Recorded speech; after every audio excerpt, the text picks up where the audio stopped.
ক্ষমতাচ্যুত হওয়ার আগের দিনও গণভবনে কোটি কোটি টাকা ছিল। কয়েকজন কর্মকর্তা এই টাকার দায়িত্বে ছিলেন। নির্ভরযোগ্য একাধিক সূত্র এই তথ্য নিশ্চিত করেছে। ৪ আগস্ট রাতে ক্ষমতাচ্যুত প্রধানমন্ত্রী শেখ হাসিনা একাধিক নেতা ও নিরাপত্তা সংশ্লিষ্ট ব্যক্তির সঙ্গে বৈঠক করেন। এই সময় টাকা বিলি বন্টন করা হয়। সর্বশেষ বৈঠকটি হয় তার সবচেয়ে ঘনিষ্ঠ ৫ জন নেতা ও কর্মকর্তার সঙ্গে। এর মধ্যে ছিলেন আইনমন্ত্রী আনিসুল হক, জুনায়েদ আহমেদ পলক ও মোহাম্মদ আলী আরাফাত। এছাড়া ছিলেন মেজর জেনারেল জিয়াউল আহসান ও একজন লেফটেন্যান্ট জেনারেল। সেই বৈঠকে হাসিনার সার্বিক পরিস্থিতি পর্যালোচনা করেন, বলেন আর অপেক্ষা নয়, আর আপোষ নয়, নির্বিচারে গুলি চালিয়ে পরিস্থিতি শান্ত করতে হবে।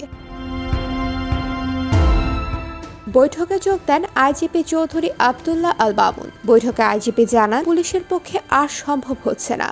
একদিকে গুলির সংকট, অন্যদিকে জন উপস্থিতি প্রতিনিয়ত বাড়ছে। গুলি করেও থামানো যাচ্ছে না। যদিও এ সময় শেখ হাসিনা আইজিপি প্রশংসা করেন, তবে সবার কথা শেষে সাবেক প্রধানমন্ত্রী ক্ষিপ্ত হয়ে বলেন, তোমাদের দিয়ে কিছু হবে না। আমি সেনাবাহিনীকে বলবো গুলি করতে, কারফিউ আরো কঠিন করতে হবে। সেনাবাহিনীর তরফে আগে জানানো হয়েছে কোনো অবস্থাতেই তারা গুলি করবে না। হাসিনা এটা শোনার পর কোন একজন কর্মকর্তাকে উদ্দেশ্য করে বললেন, আমি তোমাদের জন্য কি না করেছি, তোমরা এখন সবাই গা বাঁচানোর চেষ্টা করছো, যা করার আমিই করব। হাসিনা তখন আরো বলেন, সেনাবাহিনী মার্শাল ল দিচ্ছে না কেন? তাহলে তো পরিস্থিতি ঠান্ডা হয়ে যাবে।